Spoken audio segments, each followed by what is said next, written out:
Hello everyone, this is the Thermosensor group. My name is Anthony Lum, I'm the team lead. This is Ben, he's the team member.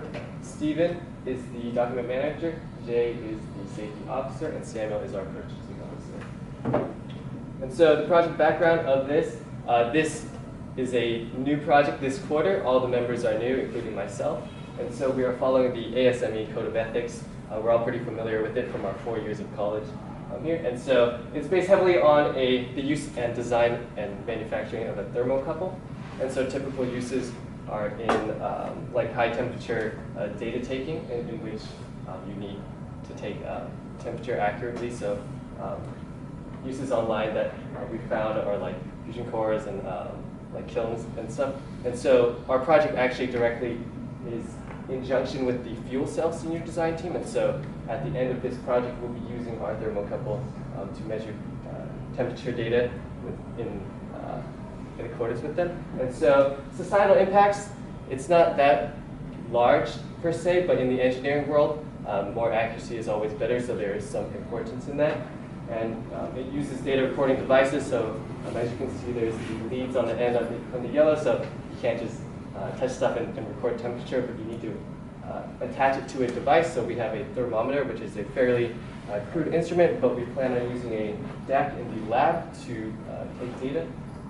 And so the project goals and objectives of this, we have two main ones. The first is to examine and record the temperature accuracy and the time response accuracy of current thermocouples. So we've been provided with K-type thermocouples, but we also wanted to, we researched and we looked into other types of thermocouples, so E-type, J-type, and we ordered them, and we're going to do that for those as well. The second part is to design, design an improved thermocouple with the following characteristics of 10 times increased time response accuracy. And so you'll hear later how we tested, and so the typical response, time response is about 10 to the negative 3 seconds, and we want to increase it to 10 to the negative 4. And also we want to increase the temperature probe accuracy to 0.01 Celsius. And so Jay will let you know what we've been doing this quarter. So the processes we have done can be simply divided into two things. One is researching and the other is multiple testing. For the researching, as Anthony mentioned before, all the members are new to this project. So we had to find the basic knowledge about the thermocouple, how it works, and the current usage of the thermocouple. And then after we get the K-type thermocouple from the professor, we wanted to compare the K-type thermocouple from the various manufacturer. So we find through the online, and then we contact them through the phone call and the email to check the sensitivity of the thermocouple. And then we concluded that the sensitivity depends on the type of the thermocouple. So we researched on the different type of thermocouple to see the sensitivity of the E-type and the J-type thermocouple.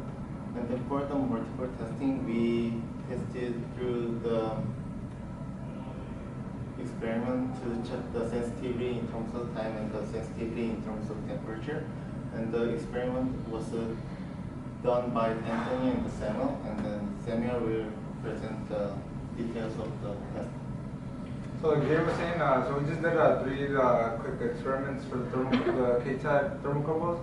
On the left, we just have the thermometer that we bought. It's a really simple thermometer. Just plug in the K-type thermocouple, and then it gives you the reading. And so what we did was basically measure the change in time and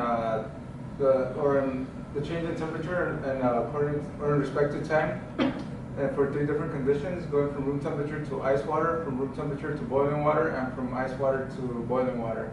And so the simple setup was just basically a thermometer and the timer, and then the ice and the boiling water. And then on the next slide, we just have some quick results. So 3 trials were done for each condition. And so like I said, we're just going from room temperature to ice, room temperature to boiling, and ice to boiling.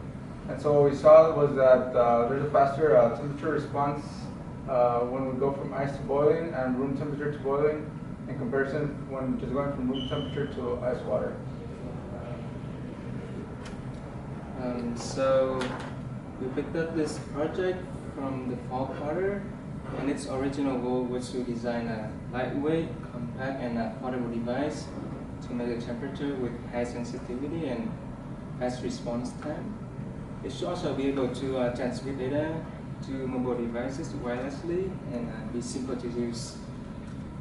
For this quarter, we want to add some more tests to the project by performing tests on the J-type and E-type thermocouples, as well as research different sensitivities to find the most suitable thermocouple for the device.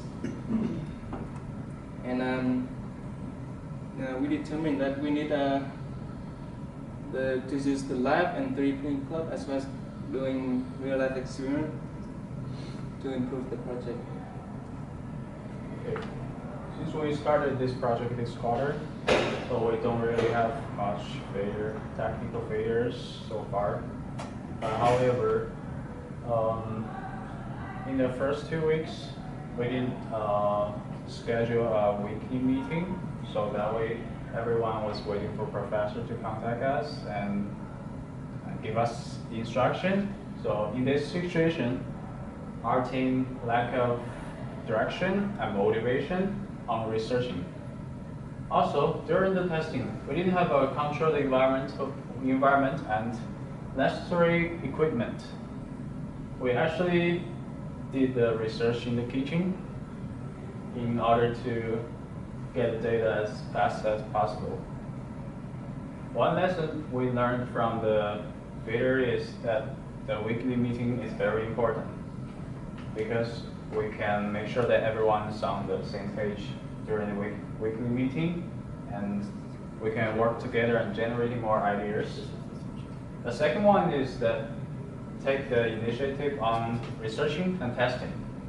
When we were researching on the sensitivity of the thermosensor, by consulting the companies, but only one of them gave us a clear answer.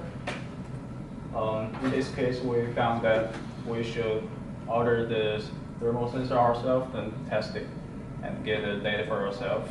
Now I'll pass to my leader to explain the future plan. Thank you, Ben. Yeah, as you said, we have a lot to do from our slow start, so we're going to continue testing the thermocouples. This time not in a kitchen. We're going to use the professor's lab and use the DAX in it, and also use the program LabVIEW to record a much higher accuracy in terms of time response. And we will also continue to, we've started concept designs for the improved thermocouple, and so 2 of our designs are to decrease the size of the junction and also to connect the leads of 2 different thermocouples to measure the voltage, and then use the converting factor from voltage to temperature based on which type it is, E-type, J-type, K-type.